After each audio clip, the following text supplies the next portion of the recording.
वेळात अत्यंत व्यस्त कार्यक्रमामध्ये देखील आपल्याकरता या ठिकाणी वेळ काढून आलेले आपल्या सर्वांचे नेते मार्गदर्शक, आपल्या सर्वांचं प्रेरणास्थान आदरणीय शरद पवार साहेब, या ठिकाणी उपस्थित माजी खासदार प्रसादरावजी तनपुरे साहेब,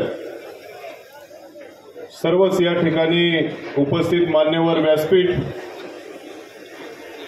या राहुरी नगर पाथर्डी मतदारसंघाच्या कानाकोपऱ्यातून आलेले सर्व या ठिकाणी मतदार बंधू आणि भगिनींनो, आज आपल्या सर्वांना खरं साहेबांचं मार्गदर्शन ऐकायचं. साहेब, मी या मतदारसंघाच्या वतीनं आपलं मनापासून आभार व्यक्त करेल. 2019ला या सर्व मायबाप जनतेने मला या मतदारसंघाचा आमदार म्हणून काम करण्याची संधी दिली आणि आदरणीय साहेब, या राहुरी तालुक्याला जवळपास 70 वर्षानंतर मंत्रिपदाची संधी आपण त्या ठिकाणी माझ्या माध्यमातून दिली. आपलं मनापासून साहेब आभार व्यक्त करतो. साहेबांनी संधी दिल्यावरती साहेब या राज्याच्या मंत्रिमंडळामध्ये वेगवेगळ्या खात्यामध्ये काम करत असताना ऊर्जा खात्यासारखं खातं माझ्या वाट्याला आलं. साहेब, अभिमानाने सांगू इच्छितो, आपलं सरकार येण्याच्या अगोदर या भागातल्या शेतकऱ्याला, या राज्यातल्या शेतकऱ्याला साधं नवीन वीज कनेक्शन घेण्यासाठी देखील 2-2 वर्ष वाट बघावी लागेल असं भाजप सरकारचं त्या ठिकाणी धोरण होतं.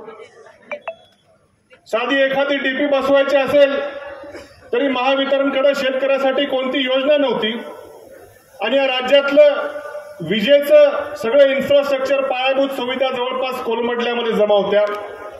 अशामध्ये आपल्या शासनानं कृषी धोरण 2020 आणलं आणि साहेब, मी सांगू इच्छितो की मोठा निधी आपण पायाभूत सुविधा या राज्यातल्या शेतकऱ्याला देण्याकरता एक निधी उपलब्ध केला.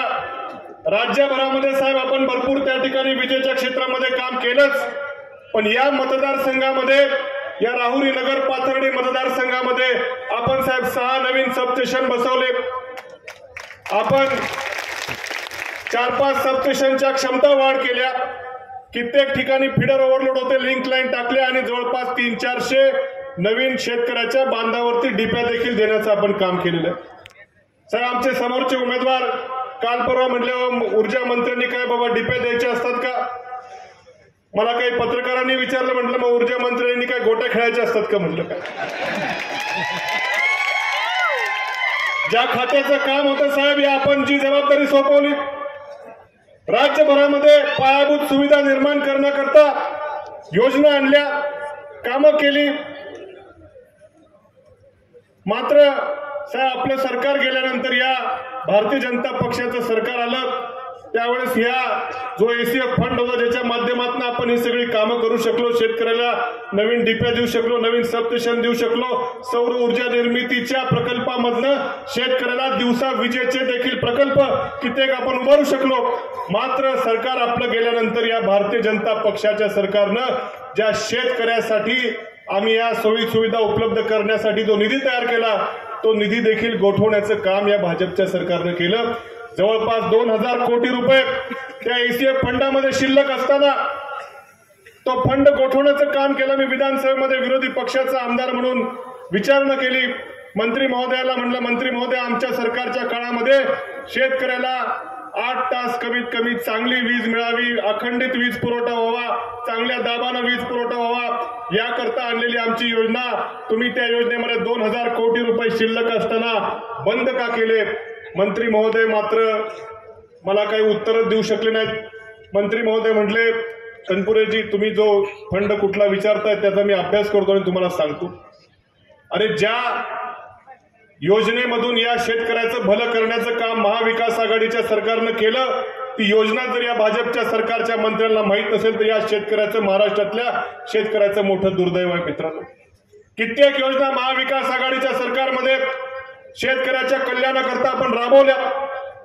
आपल्याला आठवत असेल, सरकार सत्तेवरती आल्या आल्या 2019 मध्ये महाविकास आघाडीचं सरकार सत्तेवरती आल्या आल्या सर्वात मोठा क्रांतिकारक निर्णय कुठला सरकारनं घेतला असेल आदरणीय साहेबांच्या मार्गदर्शनाखाली, तर तो म्हणजे या राज्यातल्या शेतकऱ्याची कर्जमाफी.